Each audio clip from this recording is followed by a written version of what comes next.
ये अग्निवीर व्यवस्था, ये नौजवान संकल्प ले चुके हैं। इस बार ये नौजवानों ने संकल्प लिया है कि जहां इनकी बेरोजगारी है, पढ़ाई अच्छी मिल नहीं पा रही है, दर दर भटक रहे हैं नौकरी रोजगार के लिए, और अग्निवीर व्यवस्था जानबूझ करके सरकार लाई है, जिससे जहां हमारे गांव के बच्चे नौकरी रोजगार पा जाते थे, उनका जीवन स्तर बेहतर हो जाता था।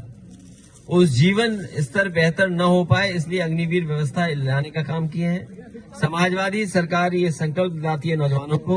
आज गणतंत्र दिवस के दिन जिस तरीके से फौज की पहले भर्ती होती थी, वैसे ही भर्ती होगी। अग्नि व्यवस्था हमेशा हमेशा के लिए खत्म की जाएगी। आज पूरा देश गणतंत्र दिवस मना रहा है, और इस देश को और कैसे मजबूत किया जाए, इसके लिए हम सब लोग संकल्प ले रहे हैं। देश की खुशहाली के लिए, देश की तरक्की के लिए और देश के लोगों को आगे बढ़ाने के लिए समाजवादी पार्टी के लोग हमेशा उन जनता के साथ हैं, और जो भी काम कर सकते हैं, देश कैसे मजबूत हो उस दिशा में लगातार काम करते रहेंगे। और जब भी समाजवादियों को मौका मिला, चाहे नेताजी हों, हम लोग रहे हों, और समाजवादी नेता, उन्होंने देश को खुशहाली के रास्ते पे ले जाने का काम किया। चाहे वो इंफ्रास्ट्रक्चर हो, चाहे शिक्षा के क्षेत्र में, चाहे मेडिकल कॉलेज बना करके यहाँ के लोगों को सुविधा देने की बात हो, इंजीनियरिंग कॉलेज और खासकर परफ्यूमरी की ब्रांच को खोल करके यहाँ के कारोबार को बढ़ाने के लिए मंडी को बनाने का काम, कन्नौज कैसे आदर्श जिला बने और अपना खोया हुआ इतिहास कैसे बनाए, उस दिशा में समाजवादी पार्टी की सरकार में इस जिले के लिए महत्वपूर्ण कदम उठाए गए। आज जिस गांव में गया, उस गांव में कभी कलाम साहब आए थे, एपीजे कलाम साहब आए थे।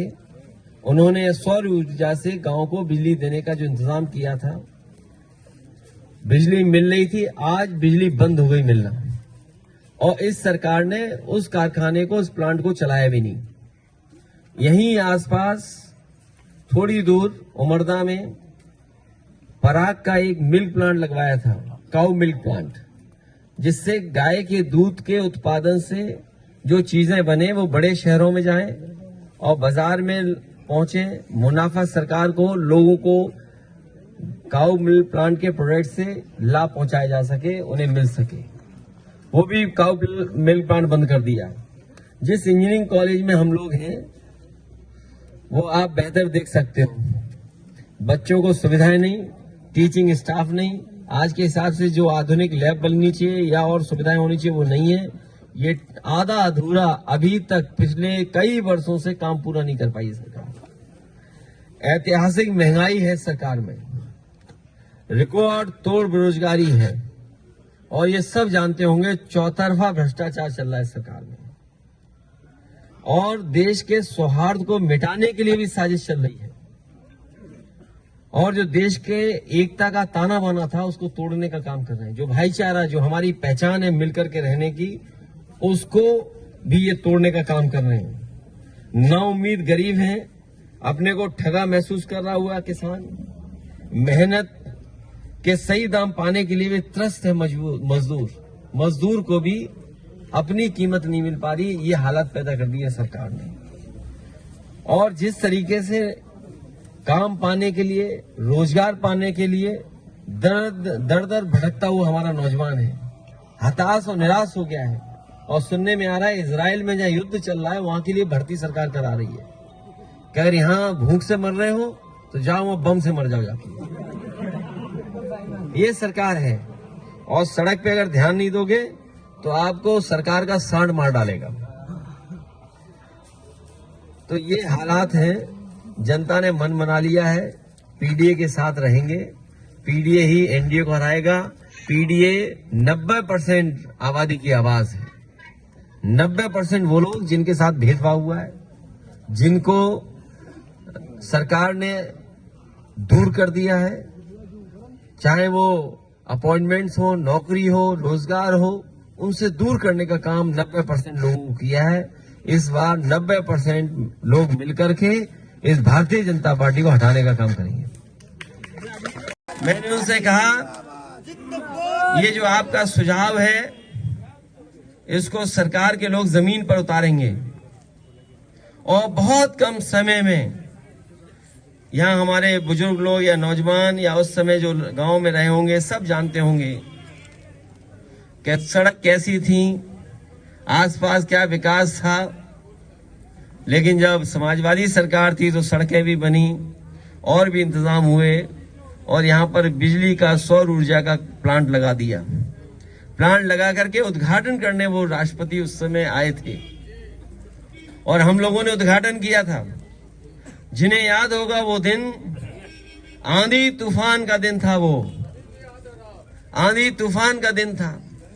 लग रहा था कि टेंट उड़ जाएगा, लग रहा था कि कोई कार्यक्रम नहीं हो पाएगा। जब मुझे यहां से अधिकारियों ने फोन किया कि यहां पर व्यवस्था वैसी नहीं बची है जैसी व्यवस्था हम लोगों ने बनाई थी, आंधी तूफान और पानी ने व्यवस्था खराब कर दी है, पानी टेंट में भी चला गया है। मैंने उस समय जो राष्ट्रपति थे एयरपोर्ट पे बैठे थे, मैंने उन्हें फोन पे बात की, फोन मिलाया, कहा कि बहुत मौसम खराब है, अगर आप दूसरी तारीख दे दोगे तो हम दूसरी तारीख में भी कर लेंगे। लेकिन मुझे खुशी इस बात की कि कलाम साहब ने कहा कि आज ही हम लोग करेंगे। मैं साइंटिस्ट हूं, मैं जानता हूं आधे घंटे 45 मिनट में मौसम साफ हो जाएगा। और मौसम बदला, राष्ट्रपति जी भी आए और मैं भी आया यहाँ पर, हम लोगों ने कार्यक्रम किया, उसके बाद उद्घाटन हुआ उसका। ये सड़कों में भी गड्ढे हो गए हैं। ये समाजवादियों की सरकार में बनी थी सड़कें और अब तो गड्ढे भी हो गए हैं। इस सरकार ने पिछले 7 साल में लगभग 40,000 करोड़ से ज्यादा पैसा खर्च किया सड़कों के गड्ढा खत्म करने के लिए, लेकिन अभी भी गड्ढे खत्म नहीं हुए। जिस सड़क से हम लोग चल करके आए हैं वो गड्ढे गड्ढे हो गए। उसमें समाजवादी सरकार थी तो कोई गड्ढा नहीं था, बहुत मजबूती के साथ सड़क बनी थी, अच्छे गाड़ियां आराम से चली जाती थी, वो भी खराब कर दिया। आपके ही गांव से थोड़ा दूर अमूल का ही तरह पराग का दूध का कारखाना लगवाया था। उद्घाटन करने में तो इन्होंने उद्घाटन किया, जो उद्घाटन हम लोगों ने कर दिया तो उसका फिर उद्घाटन किया। और उद्घाटन में जो लोग आए होंगे वो आप जानते होंगे। अगर कभी मथुरा की सांसद से ये कहा जाए, पूछा जाए कि बताओ ये उमरदा कहाँ पर है, गूगल से तो ढूंढ सकती है, लेकिन नक्शे पे नहीं बता पाएंगे उमरदा कहाँ पर है। लेकिन आप जाकर के देखो, वहां पर पटिया पे नाम उनका ही लिखा हुआ है। सोचिए बीजेपी